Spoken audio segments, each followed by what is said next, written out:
Hey friend, welcome. I'm so excited to have you here listening to another episode of the Pattern Design Circle podcast.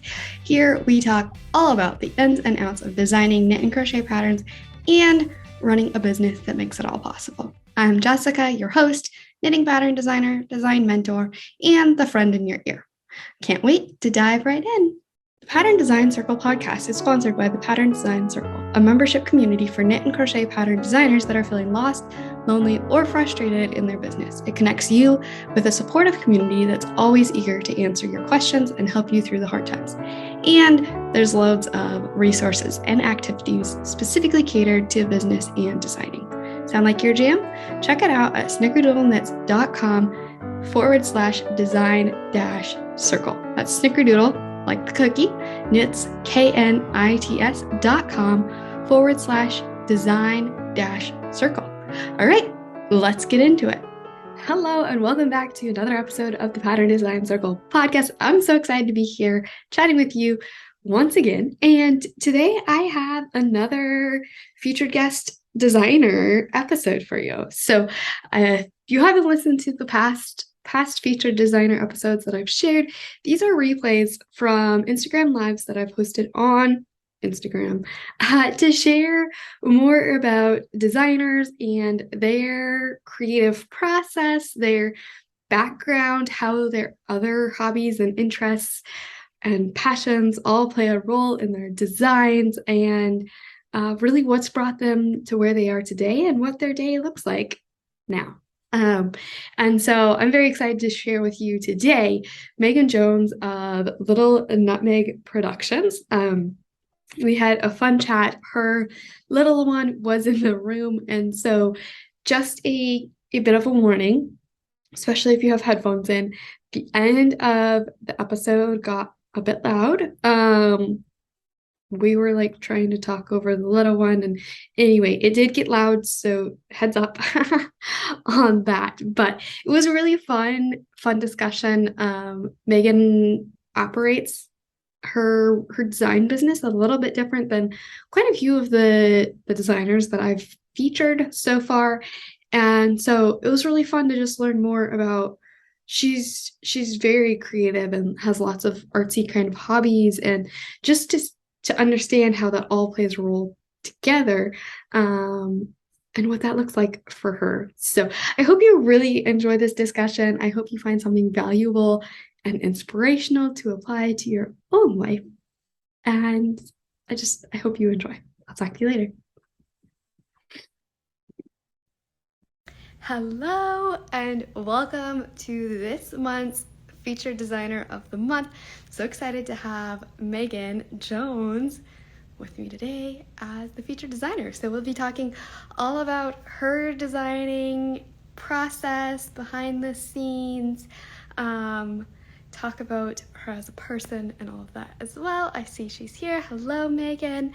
Feel free to request to join. There we go. Maybe. There we go. If anyone here is new to me, hello, welcome. Excited to have you here.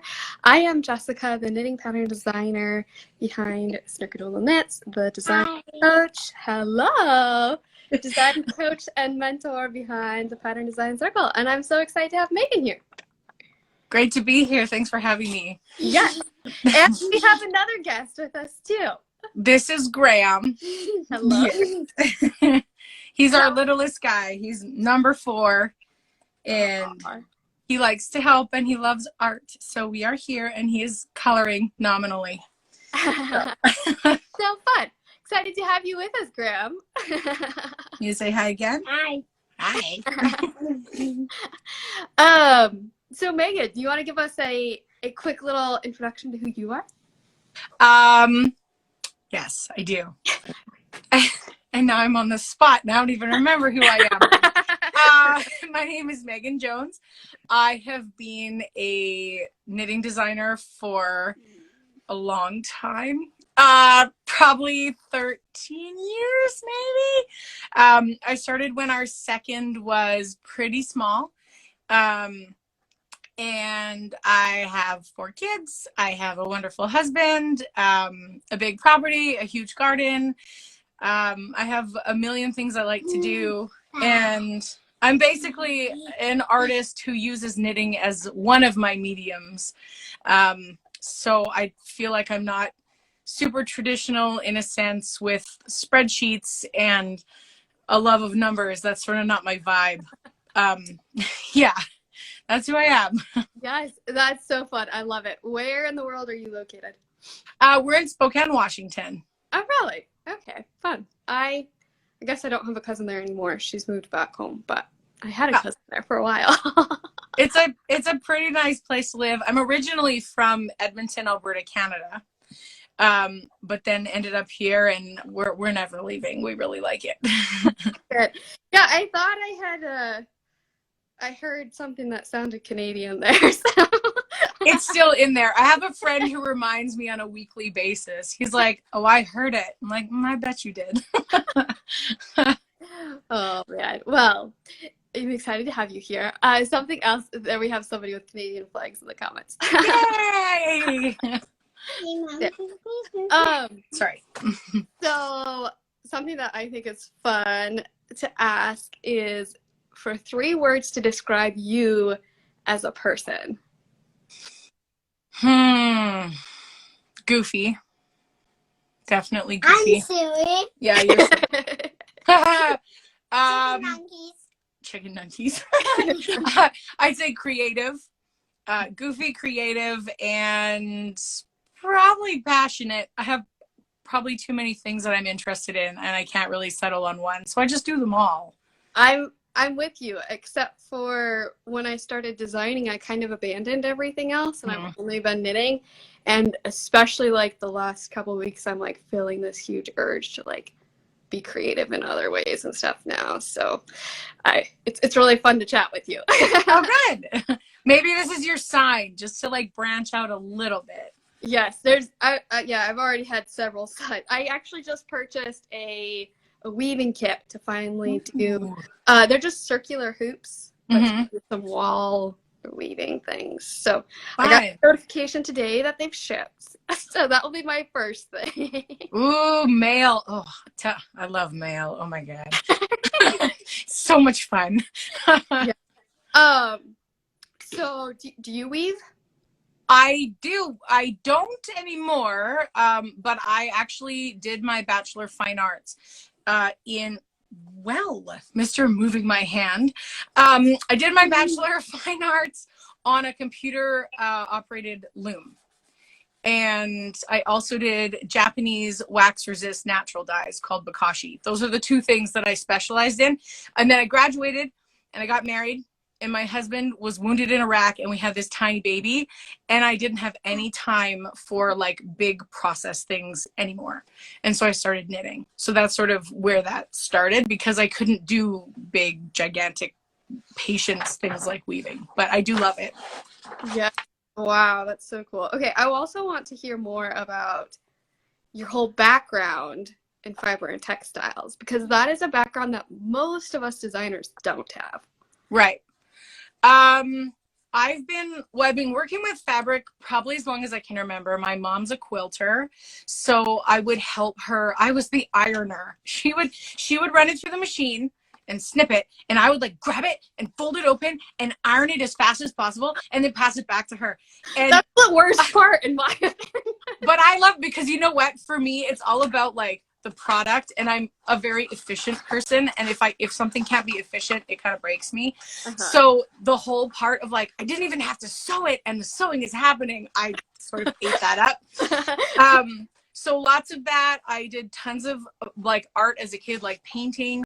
In high school, I was president of the pottery club. So ceramics in there. I went into a fine art program that was painting, drawing, photography, sculpture. Did 2 years of that. Transferred to another for my 4-year, a different school. Was I 3 classes short, I think, of a drawing degree. I almost graduated out of the drawing department. And then I was like, I took a fiber electives class. And that was it. I was like, I'm in the wrong department, dudes. So I switched over, and I did like 2 years in a year and a half. So I took classes at the same time, and my instructors were wonderful, and I would like hit the dye class and get the information and like put my pot of dye on because it was a natural dyes class, and then I'd run over to the weaving class and get the lecture and like start that, and then I'd like run back to the dye class. So efficiency was in high gear, and it was delightful. And then what else did I do? So yeah, painting, drawing, everything. And then, like I said, didn't have time for those big processes. And so I started knitting because it was super portable and I could just put it down when somebody needed me. So yeah, so that's kind of my background, and then designing. And then recently I've started doing a lot more painting again. So that's sort of, I'm still designing, but I've backed way off and I'm doing more painting. I'm sort of hoping to get towards a show sometime soon. That is so cool. I'm like indulging myself because I just love, but so for me, I always thought I wasn't creative. I did sewing. I knew how to sew some growing up. And I did a little bit of knitting growing up. Family friend had taught me. My mom sews. Anyway, but like from an artistic level, I was like, no, I'm not artistic. I can't do anything. And it's just like more recently that I'm like finally at the point where I'm like, okay, it's okay if it's not perfect. It's like part of the fun of crafts and hobbies is just the fun of it. It doesn't matter what the end product actually looks like. Yes. And so it was like photography and graphic design were a couple of the majors that I was really interested in, but too scared to go into because I wasn't creative enough in my head. And so I just love how like your whole background is all like the artsy stuff. That's so fun. Well, thank you. I mean, it's never too late to start, right? And it's just a matter of going. And the coolest thing I think that I've realized about the art world, being out of it, like being away from art school, because art school is a double-edged sword in many ways, being away from it for however many years, is that there's room for everyone. There's room for everyone. No matter what you do, you will find an audience. You have a place. You just have to believe in yourself and do it. So get started. Try it. It's fun. Yes. I don't remember what else I was gonna say, but I'm curious to hear what do you think about the knitting world in comparison to the other art worlds that you've been a part of? That's a good question. My real like super duper honest answer is I exist in my own bubble. There's nothing wrong with that. I think sometimes that's one of the best things, especially as a creative. Because once we exist in larger worlds, it's easier to compare with everybody else and to feel like we're not as good, or like we should be doing a different kind of style, or all of that kind of different stuff. Right. I mean, I feel like my design just really comes from a very internal artistic place. Like it was my medium. It still kind of is. And that's really where it came from. And it was things that I was interested in investigating. It's become a lot more commercial for me because I am primarily just working with magazines or the Knitter's Planner, where it's like, Lorinda's like, hey, do you want to put in a design? I'm like, sure. What are you looking for? I like that like exchange of ideas. I think there's a sweet spot in there that I'm really attracted to, because it sometimes I have so many ideas, narrowing it down is really hard. So that's my personal challenge. It's like, give me this much and I will explode it into 7 miles. So that I like that part of it. But yeah, I just kind of honestly live in my own bubble.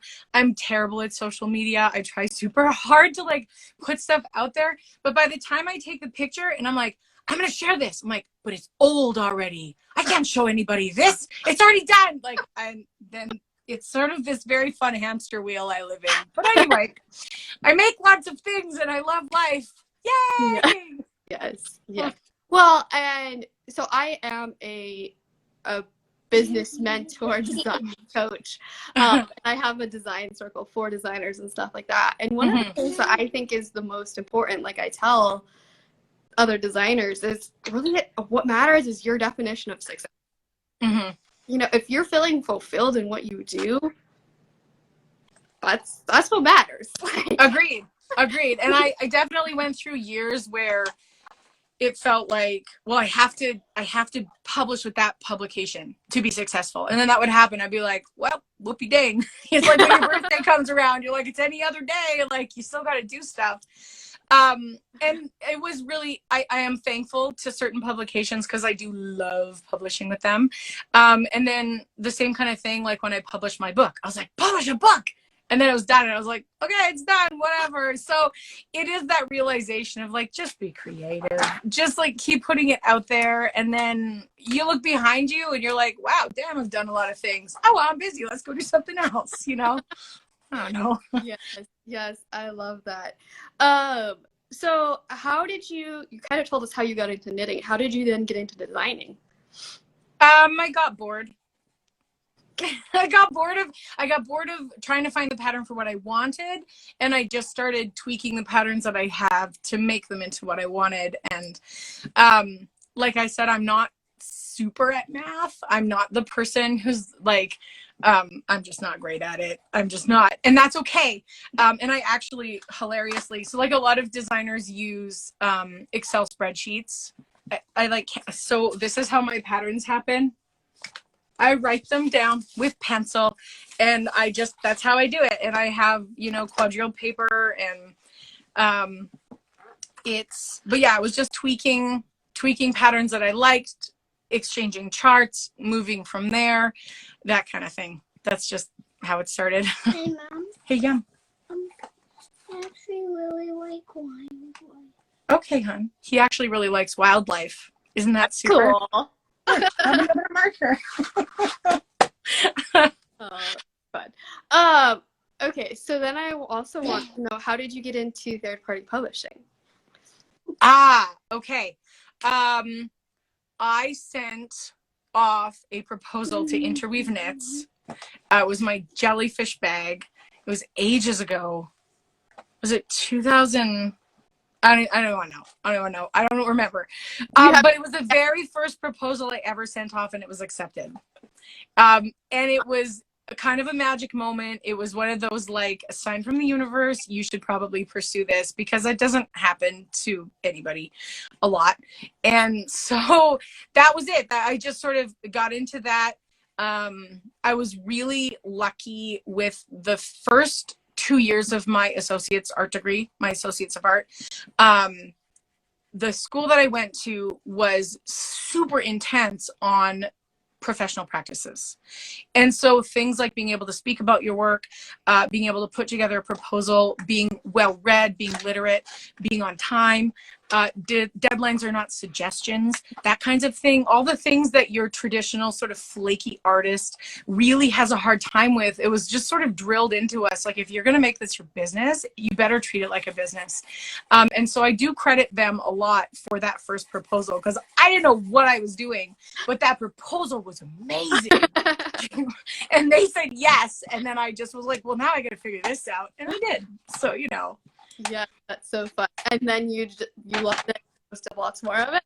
It was, yeah, I mean, it's addicting, right? So when you have somebody tell you that your idea is a great idea and they want it, that's addicting. Mm-hmm. And so therefore it was, well, if I got into there, can I do it again? Mm-hmm. Can I do it again? Well, what about this? Well, what about that? And so for me, because it comes from a very personal space, it was like, how much of this can I do? How far can I go? And then I published with them a lot. I mean, I've published with Knit Picks and Interweave and Creative Knitting, who's now defunct. But right now I'm primarily work with Webs and America's Yarn Store, love them. And Vogue Knitting, love them. It's always like, I squee every time they accept my stuff. Like, no joke. I'm like, squee. Okay. And then Plymouth Yarn, who I also adore. And you guys should always check out their stuff because they have beautiful yarns. Yes. One of the first, maybe the first. Mm-hmm. No, it wasn't the first. But one of my very first, like, fancy yarns I bought for myself that wasn't at Michael's. Yeah. Was one of Plymouth's yarns. Which one was it? Which one? Well, I got a gray mix and a deep purple. I don't remember what the name was, but They always have such nice color choices. That's the other thing I love about them. Hilariously, this summer, my mom came to visit and she's knitting away and I look over and she has this yarn that I swear to you is from 35 years ago and it's Plymouth yarn. It was hilarious. I texted it over to Kaylin at Plymouth and I was like, check this out. She's like, we don't even have this on the books anymore. I'm like, no, you don't. It was great. Great. So what made you interested in submitting to Interweave in the first place? I don't know. How Now long that I think about it, I don't know. I mean, it was just a challenge. It was like, Yeah. I'm very much geared to like, well, I could do that. Yeah. And so that's what I did. It's an opportunity. So I'm like, well, why not? Because if you don't take the opportunity, you can't actually succeed at it, right? Yes. So that's what it was. It was like, I'll try that out. Why not? Yes, there are so many people out there in the world in general who feel like they can't do something, and so they never even try and Right. miss out on so much. It's true. It's true. Try more things and be gentler with yourself. Yeah, it's Yeah. okay to fail and try again. Yes, it absolutely is. Yes. Do you have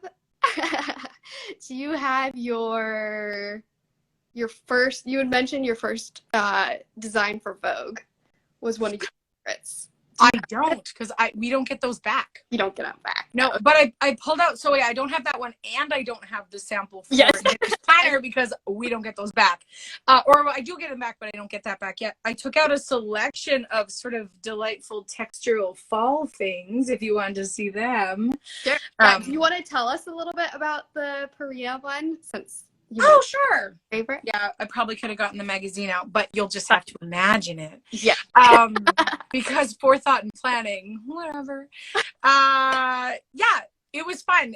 They wanted unusual construction, and so it was like, oh, how can we do this? Well, what about a triangle shawl and turn it into a sweater? And so that's what it is. It's the back of the garment is a triangle shawl, and then you work up and over the arms. Okay, come in color. And then it becomes a sweater. Well, sit here. You can look at yourself in the screen. See? Say hi. Say hi to all the working mamas out there. Say hi, working mamas. What do your kids do? Do they join you? Hmm? So yeah, that one was a super exciting achievement for me, just because I'm a huge fan of Nora Gone, and she's the editor over there. So like I said, I squee every time, because whenever it's accepted, it's like, oh my God, Nora saw my stuff, you know. And it's just my own personal winning. Yes. So like, how many years have you worked with them, or like how many designs have you made with them so far? Let's see. I'm just working on number 5. Okay. So yeah. Yes. Yes. Yes. How's your Can you coloring color going? me some more? Yeah, how is your coloring going? Do you want to show? Do you want to show it? Not good right now? Okay, well, do some more and you can show it to us. Right? Are all of your kids like artsy, creative, enjoy that kind of stuff? No, they all have their own just sort of distinct personalities. Abby's 16. She really likes painting a lot, but she's thinking about maybe going to be a psychiatrist. Nora is 13. She's super into languages and reading and writing. Theo is 8, and he's like our sports buddy who loves comic books. And Graham is 4, and he loves art and unicorns and... Who said unicorn? Who said unicorns? I did. Yes. That's so cool. That's so fun. Since you mentioned the painting, I was wondering, earlier you said you're doing a lot of painting. What kind of painting do you do? I've been working mostly with acrylic on canvas, and working with, you could probably call it mostly realistic, surrealism type images, depicting what I would call interrelational emotions. So that moment when you meet someone and you have an instantaneous connection with them, how could that be illustrated? The moment when you realize you've perhaps given your empathy to the wrong person, who's taking advantage of it, and it was a trap, and you knew it was a trap all along. What does that look like? I love flowers. I paint a lot of flowers. I paint a lot of architecture. And right now I'm working on one that's got a moon on it and some ammonite seashells, and this is degenerating, but we can just keep going. That is so cool. Can you get down? Get down, please. What size of canvases do you usually work with? So what are those? 18 by 24. I've got a couple on 18 by 24, but yesterday I went to Ross and I totally snagged some 36 by 48 inch canvases for like $20 each. It was amazing. It was my moment, and they like barely fit in my trunk, and I was like, this is meant to be, baby, you know? So coming soon, 3 more. Yes. 36 by 48 inches. Hey, go look over on that shelf. Go look over on that shelf. I think there's some beads in there that you can play with. Yeah, go check it out. Yeah, go check it out. Tear it apart. Do your worst. This is basically parenting. I mean, you know, just distraction. Yes. Is he at home with you all the time? He is. He's starting a preschool program next week, which will be really nice, because then I'm going to get 3 mornings a week to just like, you know, talk in sentences, which will be super. I'm back. You're back. Hey, Mom. Yes, Can honey. you get me something else? Something else? Mm-hmm. Well, you can go and look over there and take out anything you want. That red tin is filled with beads. Go check it out. What one? That one. Which one? That one right there. Go. No, I'm not coming over there. You got to check it out. Anything you want. Sorry. I mean, we knew this was a possibility, but. Yeah, fun. And you know, that's what your working life is like. Pretty much, yeah. Even Everything happens in like, really small chunks. know how to work without distraction once he goes to school. I probably won't be able to, honestly. I actually find that I can't. Yeah, no, I can't work for long stretches of time. You know, like people who are like, I painted for 6 hours. I'm like, are you nuts? Like after an hour, I'm itchy and I gotta go do something else. So I think I like having that many things to do at once, because I can just sort of bop around to all of them and then come back, you know? I've learned psychologically, or however your brain works, you're actually, like, we're supposed to not work for more than 60 to 90 minutes in concentration periods. Perfect. That feels right. that makes total sense, because that's where I'm at too. I tend to push through and just do lots all at one time, but then after I'm exhausted. So, right. Yeah. Okay, you can show us some of your designs. Oh, sure. Well, so I just picked out some that I thought would be nice for fall, because where I live, it's cooling off a little. This one's called the Rocky Creek Cowl. Oh, that's cute. It's kind of fun because it opens up, right? So you can wear it and then you can open it up. I don't really want to put this on though, because it's really hot right now in my studio, but you can open that up. Lots of texture. Ooh, I love this one. This one's a Henton cowl, and it's because I'm a yarn hoarder. And I buy like that single skein of beautiful yarn, and then I don't know what to do with it because there's only one skein. So this is a really adjustable pattern, and there's optional beads in the bottom, and it's just like a really lightweight cowl for, well, like this time of year, you know, when the morning is cold enough that you need something, but then later on it's hot. Yeah. I think instead of yarn hoarder, you could just call yourself a fiber artist, and it works. It's true. I just feel like there's an emotional piece to it. Once it flips over into the, I can't use that, it's too precious. I'm like, whoa, baby, whoa. Like there's materials, and then there's like things you think are babies, but they're really materials, right? Okay. So, and then this is the Grand Boulevard wrap.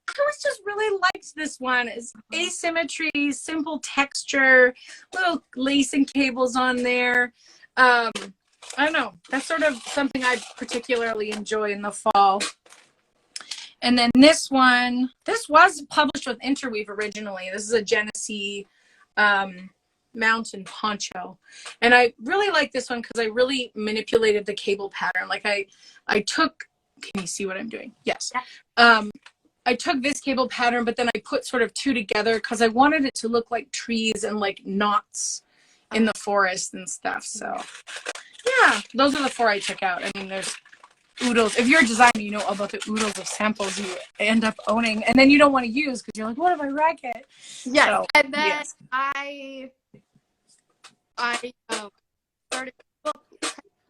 I started designing not long after I really started seriously knitting, and so all of my knits are design knits, but I don't want to wear them very much. But I don't have knits for myself. You're like, so I'm cold. Aww. Yes, I'm actually like wanting to make more cardigans and pullovers and that kind of stuff because that's the kind of stuff I actually wear. Mm-hmm. And I have to like use store-bought stuff instead because I don't have anything knit. Right. Because mostly what I've designed has been accessories, and it's like, okay, it's cute when you want to look cute, but usually I'm super simple. I don't accessorize and stuff. Right. Especially, I'm just home all the time. Right. No point. Yeah, I understand for sure. I tend to wear a lot of my shawls and stuff upstairs, which sounds crazy, but we have it's an attic. My studio is an attic that was turned into, whatever, upstairs. Sorry, my daughter just texted me and totally threw me off my game. An attic that was turned into an upstairs, but there's not enough insulation. And so it is it's insanely cold in the winter. And it's like the fires of Mordor in the summer. It's so crazy up here. But so it's perfect for knitting in the winter. You can bundle up a million things and feel great. Then you go downstairs and realize it's not winter. Totally. Yeah. I hear ya. Yeah. I think one of my favorite things about designing or like learning just how designing works is the fact that it is all based on math, right? Because we all start out and we're like, we don't want to gauge swatch. Well, it's kind of important because then you can use that gauge swatch to tell how a pattern's going to fit you. So like, I think a lot of knitters think about it as this restriction, this thing. It's like, I don't want to do that. I just want to start knitting. And it's like, but you can really use the numbers that you find in your knitting to calculate what that size exactly will be on you, right? So every sweater is going to fit really well. And that was my like aha moment with gauge and design and knitting and being like, everything's going to fit me perfectly now because I know what size it's going to be. It sounds so lame, but it was a big deal. Yeah, it is a big deal.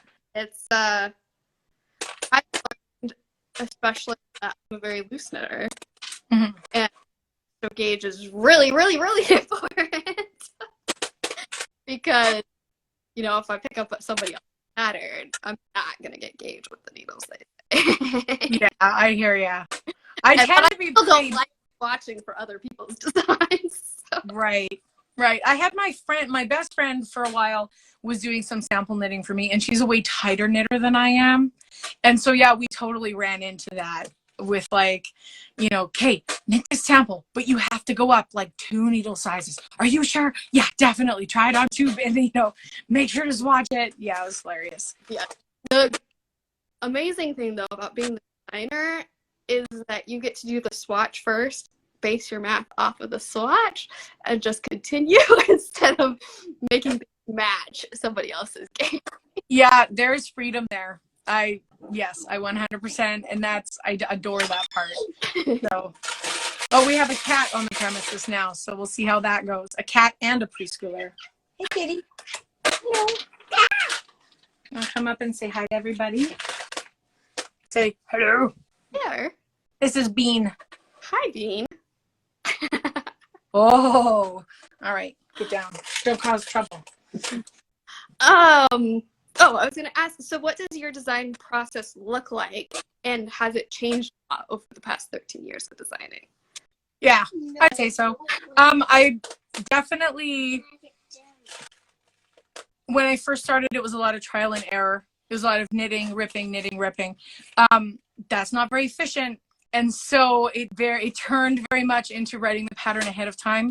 And then now, in addition to writing the pattern ahead of time, in my like shorthand on my paper, I type it out completely in the format, all the way shebang, so that it's ready to go. So then all I have to do is print it out and make a few corrections as I'm knitting if I've like screwed something up or whatever.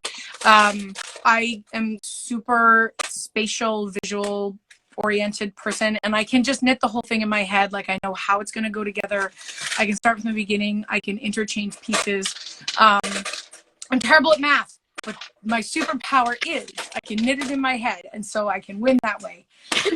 And so that's very much now. So, you know, knit the swatch, get the math, write the pattern, type the pattern up. The very last step for me is knitting the sample. I do the same. And another reason I love it is because I'm knitting a pattern at that point then. I'm like, right. Not actually, I mean, yeah, I designed it, but it's the same level of effort required. Yes. Yeah, great. Hey, Graham, could you stop that, please? It's percussion time, apparently. It's an important part of the day. Absolutely. Actually, my dad's a percussionist. That's the funniest thing. My dad's a professional percussionist, so he comes by it honestly, but not the time, son. No. Uh-oh, we're in trouble now. Oh, man. So how do you like divide normally with all of your crafts? Do you have a certain time for your designing time, or how does your schedule look? Did you hear that? Did you hear all those beads hit my floor? Oh, baby.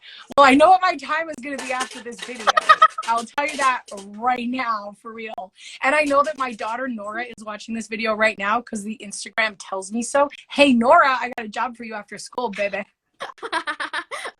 How do I divide my time? I really enjoy... I try to do my more technical stuff first thing in the morning because I'm a little fresher.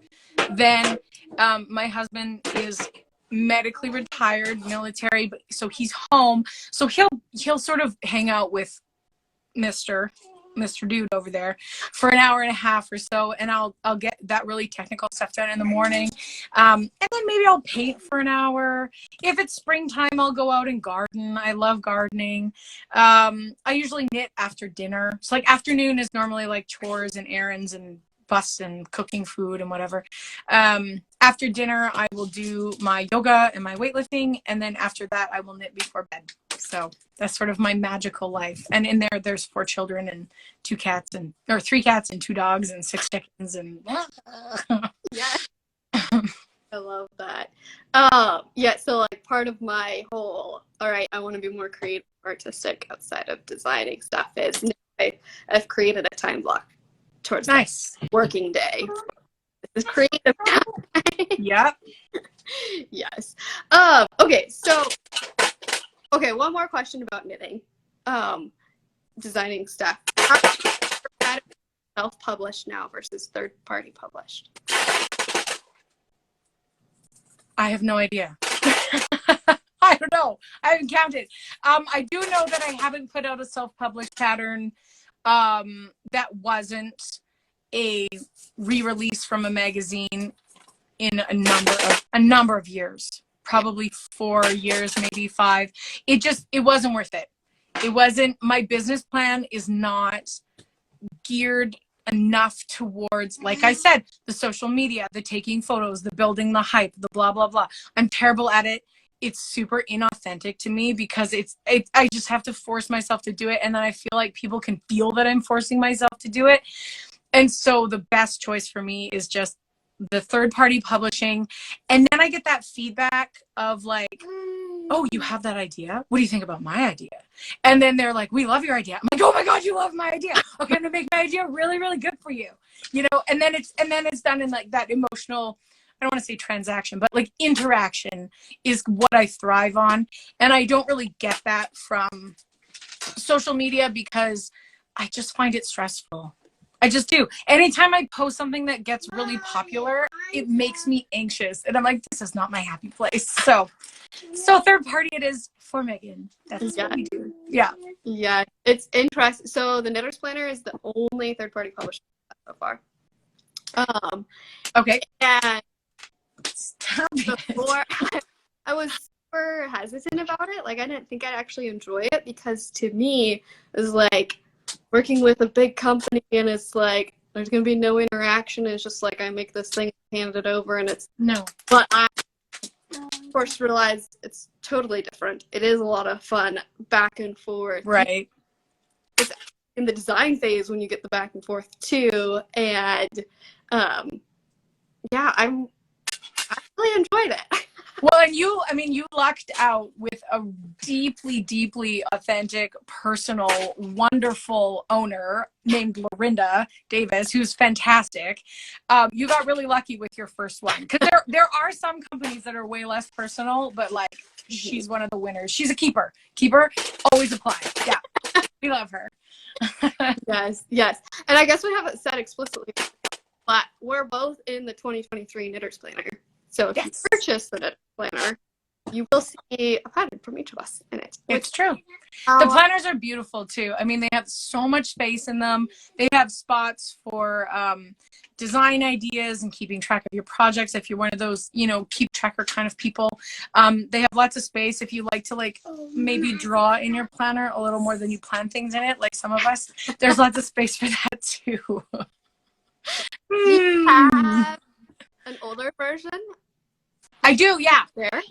I have it. I'd have to go get it. Do you want me to go get it? I can put Graham on the thing. Hey, Graham, you want to talk to her for a second?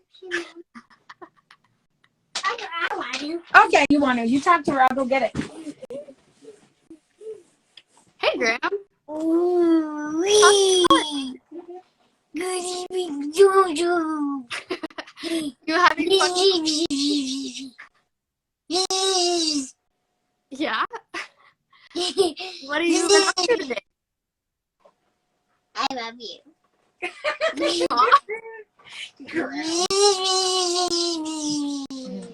All right, baby. Hop out of Mama's chair. So you have to go. All right. I'll talk to you later. I'm sure you will.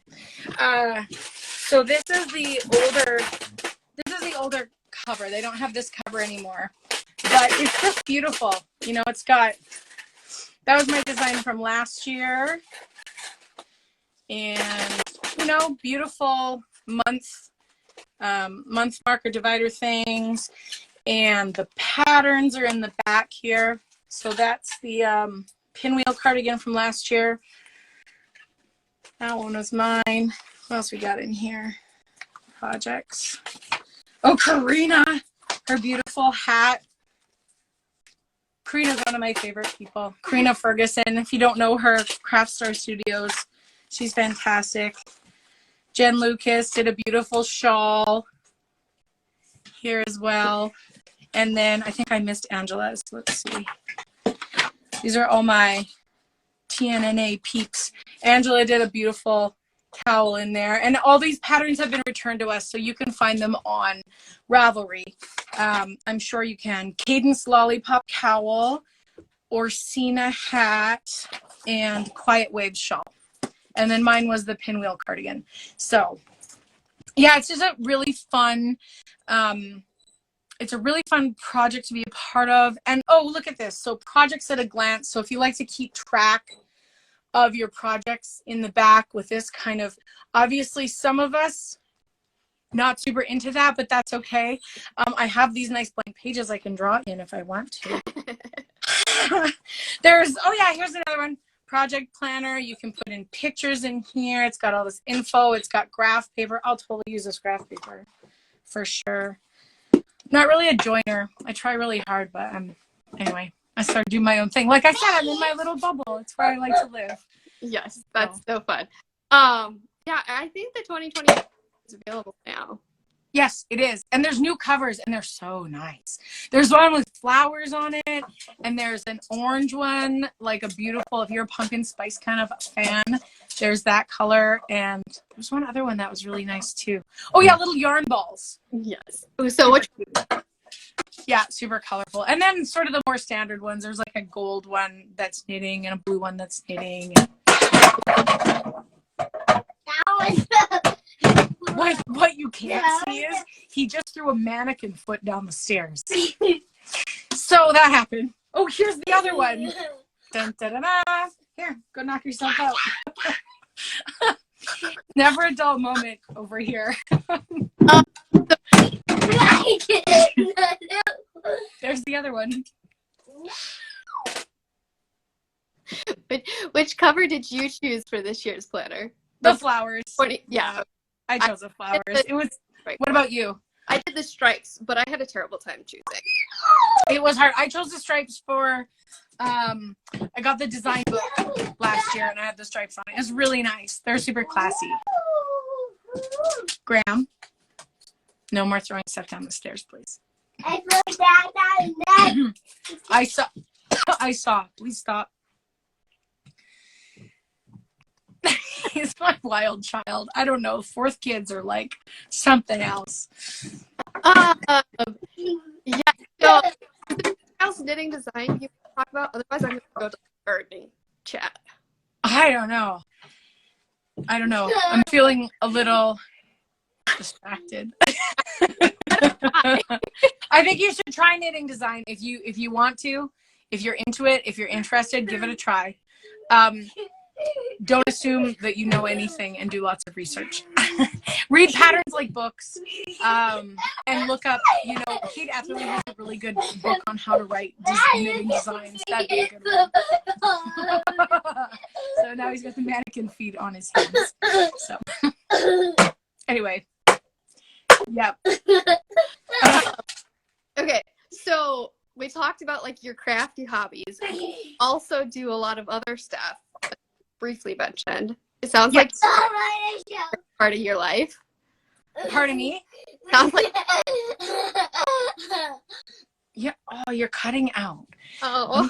Let me read your lips. Do you think You're gardening? Oh, my gardening. Yeah, totally. Mm-hmm. Yeah, I really love.